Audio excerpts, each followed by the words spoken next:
அவர் உங்களை ஆசீர்வதிக்க சித்தம் கொண்டு விட்டார். உங்களை உயர்த்த அவர் சித்தம் கொண்டு விட்டார். உங்களை கீழாக்காமல் மேலாக்க சித்தம் கொண்டு விட்டார். அந்த ஆசீர்வாதத்தில் தான் ஒரு ஆசீர்வாதம் இவ்வனமாய் சொல்லுகிறான். அதை கொஞ்ச நேரம் நான் உங்களுக்கு பேசுகிறேனே. ஆமென். என்னாகும் 24ஆம் அதிகாரம் 17ஆம் வசனம். அவரை காண்பேன், இப்பொழுது அல்ல, அவரை தரிசிப்பேன்.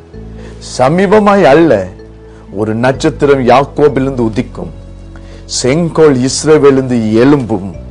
அது மோவாபின் எல்லைகளை நொறுக்கி சேத்புத்திரரை நிர்மூலமாக்கும்.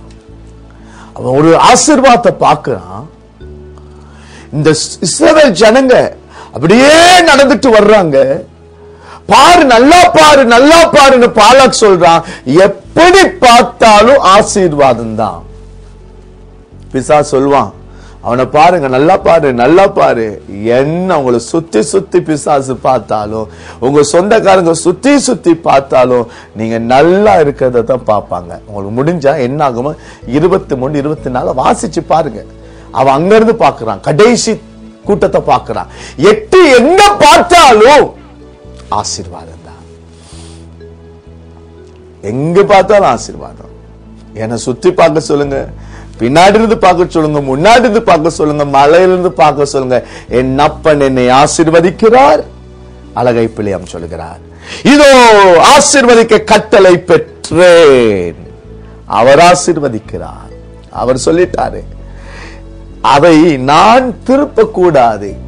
கவலையப்படாதீங்க. கல்வாரி சிலுவையில உங்களுக்காய் அவர் ஆசீர்வதிச்சதை யாரும் திருப்ப முடியாது, திருப்பவே முடியாது. அவன் பார்க்கிறான், இஸ்ரவேலை பார்க்கிறான். இன்றைக்கு ஆவியானவர் உங்களை பார்த்துட்டே இருக்கிறாரு. பார்க்கும்போது என்னன்னா, பிள்ளையம் சொல்லுகிறான், அவரை காண்பேன், அவரை காண்பேன். யாரை காண்பேன்? இந்த கூட்டத்தில் யாரை காண்பேன்? ஒரு இயேசுவை காண்பேன் என்று அவன் முன் அறிவிக்கிறான். இப்பொழுதல்ல, அவரை தரிசிப்பேன். சமீபமாய் அல்ல, ஒரு நட்சத்திரம் யாக்கோபிலிருந்து உதிக்கும். இப்ப யாக்கோபு இஸ்ரவேல் ஜனங்கள் நடந்துட்டு வர்றாங்க. இங்க இருந்து யாரு வர போறா? உங்களுக்குள்ள இருந்து யார் எழும்ப போறா? உங்களுக்குள்ள ஒரு பெரிய ஆசீர்வாதம் இருக்கு பிரதர். நமக்கு பணம் இருக்கு, உண்மைதான். அன்று கார் தர்றாரு, பங்களா தர்றாரு, வீடு தர்றாரு, உண்மைதான். ஆனா பிள்ளையா ஒரு ஆசீர்வாதத்தை பார்க்கிறா.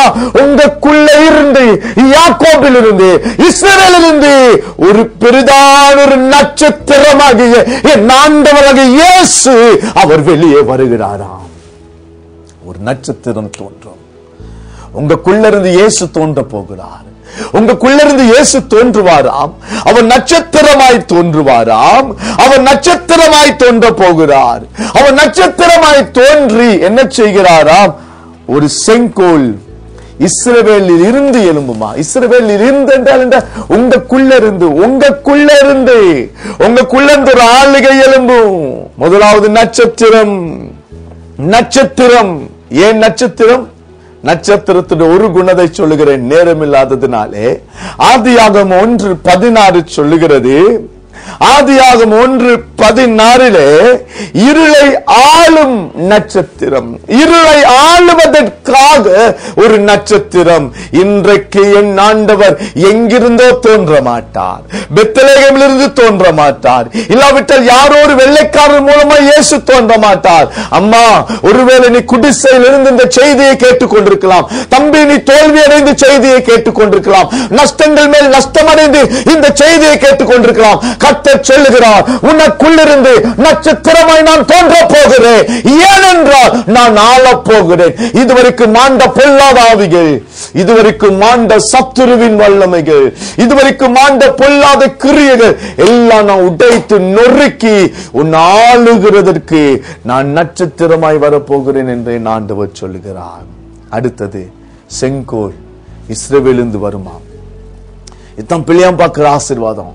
நான் பார்க்கிறேன் பிரதர், உங்களுக்குள்ள இருந்து ஒரு நட்சத்திரம், ஒரு பிரகாசம், எல்லாரும் வெளிச்சமாக்குற, இருளை மாற்றுகிற ஒரு நட்சத்திரம். அடுத்து சொல்றான், ஒரு செங்கோல். ஒரு செங்கோல் இஸ்ரவேலிருந்து தோன்றும். ஒரு செங்கோல் இஸ்ரவேலிருந்து எழும்பும். உங்களுக்குள்ள இருந்து பிரதர், உங்க திருச்சபையிலிருந்து ஒரு செங்கோல் வர வேண்டும். நம்ம செத்து போன தெய்வத்தை அல்ல, ஏதோ இருளோடு இருந்து நாமும் துக்கமா இருந்து, சர்ச்சில் துக்கமா இருந்து, வீட்டுல துக்கம், எப்ப பார்த்தாலும் துக்கம், இருள் இருள் அல்ல. உங்களுக்குள்ள இந்த நட்சத்திரம், அது என்ன நட்சத்திரமாம்? அந்த நட்சத்திரம் அல்லேலூயா, அது இருளை ஆள போகிறது. தேவன் பகலை ஆள பெரிய சுடர்களையும், இரவை ஆள சிறிய சுடரும் ஆகிய இரண்டு மகத்தான சுடர்களையும் நட்சத்திரங்களையும் உண்டாக்கினார். ஆளுவதற்காக நட்சத்திரம். உங்களுக்குள்ள இருந்து ஒரு நட்சத்திரம் பிரதர். இதுவரைக்கும் உங்களை வேதனை படுத்தினவை ஆளுவீங்க. அடுத்தது வேதம் சொல்லுது ஒரு செங்கோல். ஒரு செங்கோல். செங்கோல் என்றால் எது? ஆளுகை. உங்களுக்குள்ள இருந்து ஒரு ஆளுகை, சத்துருவை ஆளுகிற செங்கோல் எலும்பு. எங்க இருந்து எலும்பு போகுது? உங்களுக்குள்ளத்த ஆசீர்வாதம் இருக்கு. நான் அடிக்கடி என் திருச்சபைக்கு சொல்வேன், ஆசீர்வாதம் வெளியே இல்ல, உங்களுக்குள்ள இருக்கு. நீங்க நல்லா இருப்பீங்க. ஒரு செங்கோல் எலும்புமா உங்களுக்குள்ள எலும்பு போகுது பிரதர். உங்களுக்குள்ள இருந்து கிறிஸ்துவின் நாள்கை வரப்போகுது. இனிமேல் பொல்லாத ஆவி உங்களை ஆள முடியாது. பொல்லாத ஆவி உங்க குடும்பத்தை ஆள முடியாது. குட்டிக்கார பிள்ளைகள், கணவர்கள் மனம் திரும்பணும். ஏன்னா இந்த செய்தியை கேட்கும் பொழுது உங்களை கர்த்தர் ஆசீர்வதிக்கிறார், ஆசீர்வதிக்கிறார். நீங்க ஆள போறீங்க. உங்களுக்குள்ள ஒரு ஆளுகை வருகிறது. உங்களுக்குள்ள ஒரு ஆளுகை வருகிறது. ஆள பிறந்தவர்கள் நீங்கள். வேதம் சொல்லுது கர்த்தருடைய கரத்தின் கிடைக்க அதிகாரிகள் நீங்கள். உங்களை ஆள வைத்திருக்கிறார். நான் உங்களோடு பேசிக் கொண்டிருப்பது, எவ்வளவு தான் சுத்தி சுத்தி உங்களை பார்த்தாலும் உங்களுக்குள்ள சாபம் இல்ல. உங்களுக்குள்ள இருந்து ஒரு ஆளுகையின் கர்த்தர் எழும்ப போறாரு. இயேசு உங்களுக்குள்ள எழும்பணும். நீங்க பாட்டு பாடும் போதே சத்துரெல்லாம் விழணும். நீங்க ஜெபிக்கும் பொழுது சத்துரு விழணும். ஏன்னா உங்களுக்குள்ள ஒரு செங்கோல் எழும்புது. அந்த செங்கோலை யாராலும் மாற்ற முடியாது. கடைசியாக இவன் என்ன சொல்லுகிறான்? மூன்றாவது ஆசீர்வாதம். பல ஆசீர்வாதங்கள் 23, 24 இருக்கு. இந்த ஒரு வசனத்தை நான் உங்களோடு பேசுகிறேன். ஆமென். எலும்பும் அது மோவாபின் எல்லைகளை நொறுக்கி சேத் புத்திரர் எல்லாரையும் நிர்மூலமாக்கும். நொறுக்கும், நிர்மூலமாக்கும். என்னவா? சத்துருவை நொறுக்கும், சத்துருவை நிர்மூலமாக்கும். அது எல்லா மோவாப்புடைய எல்லைகளையும், பிசாசின் சகல வல்லமைகளையும் அது நொறுக்குமாம். பிரியமானவர்களே, இன்றைக்கு தேவன் மோவாப்பின் எல்லைகளை, தேவனுடைய பிள்ளைகளுக்கு விரோதமாய் எழும்பின மோவாப், தேவனுடைய பிள்ளைகளை கலகம் பண்ணின மோவாப், பின்வாங்க செய்த மோவாப், சோர்ந்து போக செய்த மோவாப், மாம்சத்தை உடையவர்களாக இல்லாவிட்டால் தவறான உணர்வுள்ள உணர்ச்சிகள் உள்ள இந்த மோவாபின் ஆவிகளை நொறுக்க என் ஆண்டவர் இந்த நாட்கள் உங்களுக்கு பலன் தருவார். இந்த நாளிலே, இந்த நல்ல நாளிலே, இந்த நாளிலே, இந்த மறுரூபத்தின் நாளிலே என் ஆண்டவர் சொல்லுகிறார், நீ மோவாபின் எல்லைகளை நொறுக்குவாய். உன்னை எந்த சத்துரும் கலங்கடிக்க முடியாது. மோவாபின் ஆவிகள் உன்னை தொட முடியாது. மோவாபின் அந்த மாம்சத்தின் நிச்சயங்களின் ஆவிகள் உன்னை தொட முடியாது. உனக்கு விரோதமாய் எழும்புகிற ஆவிகளை நீங்க உடைப்பீங்க பிரதர், நீங்க உடைப்பீங்க சிஸ்டர். உங்களுக்குள்ள இருந்து அவர் நட்சத்திரமாய் வருகிறார். அகில் தன் வேதம் சொல்லுகிறது. என்னாகும் 21, 29 எரேமியா 48, 46 ஆமோஸ் 2:2 ஐயோ மோவாபே நீ நாசமாவாய், மோவாபே நீ நாசமாவாய். இந்த நல்ல நாளிலே, இந்த நல்ல நாளிலே அவர் மோவாபின் எல்லைகளை நொறுக்குவார். அவரை நான் காண்பேன். இப்படிப்பட்ட குணமுள்ள ஒரு இயேசுவை காண்பேன். இன்னைக்கு நம்முடைய திருச்சபைகளிலே எப்படிப்பட்ட இயேசு உங்களில் காண்கிறார்கள்? நட்சத்திரமாக, ஆளுகிறவராக, அவர் சத்துருவின் வல்லமைகளை நொறுக்கிறவராக, மந்திரத்தை நொறுக்கிறவராக காண்கிறார்களா?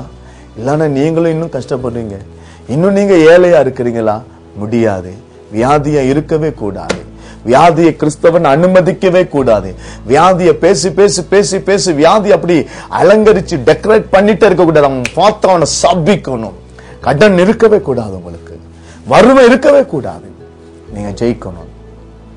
எப்படிப்பட்ட இயேசு உங்களுக்குள்ள இருக்கிறாரு? எப்படிப்பட்ட இயேசுவை நீங்கள் காண்பிக்கிறீர்கள்? பிள்ளைன்னு சொல்றான், நான் அவரை காண்பேன். நான் அவரை எப்படி காண்பேன்? நட்சத்திரமாய் காண்பேன், செங்கோலாய் காண்பேன். அவரை நான் சத்துருவின் வல்லமைகளை உடைக்கிறவராய் காண்பேன்.